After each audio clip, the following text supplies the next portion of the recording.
Okay, guys, Gabe Suarez here, Suarez Tactics. Okay, we're going to do a series on our precepts, and I'm going to discuss them, and so that there's an understanding of what these mean. Okay, let me center this up a little bit more here. Okay, now first a discussion of the precepts. Okay, as you know, my background is in old school traditional karate, not the nonsense you see today with wax on, wax off, perfection of character, and all that peaceful warrior bullshit. This is old school blood and guts karate. Okay, full contact, and it was just like UFC, except there was no ground fighting, unfortunately. Okay, all right. Now, in traditional old school karate, there was a man named Itotsu, Itosu, and he wrote a treatise on the precepts of karate.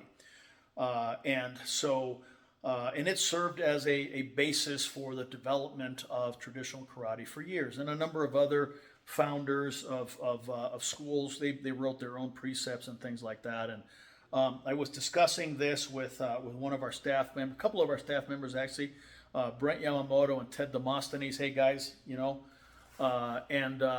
should do our own precepts because we're different. We're not like these traditional gun schools and stuff. Like, we do things different. Our mindset's different. We train different. We have different perspective on the fight because most of our staff instructors have been in real gunfights. They're not theoretical in their concerns. And so we thought, you know what, we're going to do that. We're going to write our precepts. Okay, and so that's where they came from. The first book was the 13 precepts, and then there was a follow-up, the next 12 precepts, and we're going to go over every single one of them periodically in video format. And so I'm probably going to do the first couple of three, this summer, and maybe do a few more later.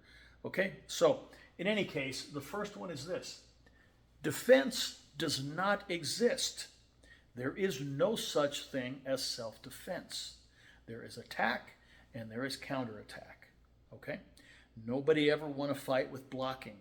Nobody ever won a fight by running away or avoiding it or whatever once swords were crossed. Okay? So when you hear somebody talk about self-defense shooting, or they teach self-defense or all this kind of stuff, that is just a term that they're using to make what they are offering perhaps a little bit more palatable to the squeamish and to the non-martial people out there. I don't like to do that. I believe in being plain and clear as to what I am offering and what I am doing. I don't teach self-defense. I don't teach defensive shooting. There is no such thing as a defensive weapon. All right, there is attack and there is counterattack. Now, the idea that self-defense shooting schools have is that they will see the bad guy coming and going for his gun and all this kind of stuff, and because their mindset is superior and they're more attuned to what is going on, they will draw quickly and they'll fire the what do they call, the standard defensive response, and that will be sufficient because they're carrying a proper caliber, and the bad guy will fall down. Well, excuse me, the goblin will fall down, and the sky will be blue and the beer will be cold, and so on and so forth. Okay, well, that works great on the shooting range. It works great in a shooting match, but not so much in the real world, because the bad guy is not a buffoon. He's not unskilled. He has chosen to attack you because he believes, based on his prior training and experience, that he can take you.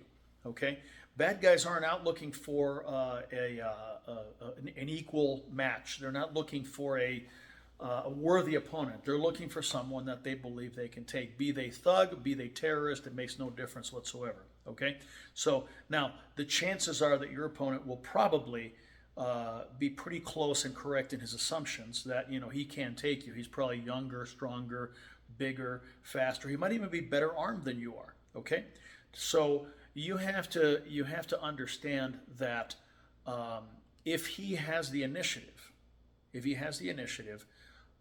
he may prevail. All right, unless you have skills on board that allow you to take the steps necessary when you do not have the initiative to avoid his initial attack and immediately counter attack with your own attack. This is what we teach in the force on force context and the getting off the X issue and so on. And it really is a matter of timing. You'll be hearing about timing again very soon, because that gets into another precept. And what I'll say is this: speed is not the goal. Accuracy is the goal, and speed is a byproduct of smoothness. Smoothness is a byproduct of multiple, repetitive, smooth repetitions in the proper context, whether stationary or moving. And everybody that I have in class, even the slowest guy there, is fast enough to win a gunfight if his timing is right. And the ability to profile the problem, to analyze what's happening, and to maneuver tactically to get in position is what is going to enable that person to draw and fire. And it doesn't matter whether they have a 1 second draw or a 1.5 second draw or a 2 second draw. If their timing is off, it's not going to make any difference, because the bad guy's already going to be upon them. Okay? So understand, defense doesn't exist. Self-defense is a myth. It's about attack and counterattack. There are times when you are justified in attacking, where you're justified in moving first. Don't think that you have to let the bad guy draw. Don't think that you have to let the bad guy fire first. This isn't some military nonsense. You can't fire unless you're fired upon. Bullshit. Okay? But whenever you are the attacker, in other words, you initiate the situation, it's going to take a little bit more articulation on your part than if you are reacting to a problem that is already presented to you. Okay? But that's part of the art. That's part of the study. So remember, defense does not exist. There is attack and there is counterattack. Okay? You want to learn more? Join us at Patreon. We discuss this stuff all the time. All right? Ciao.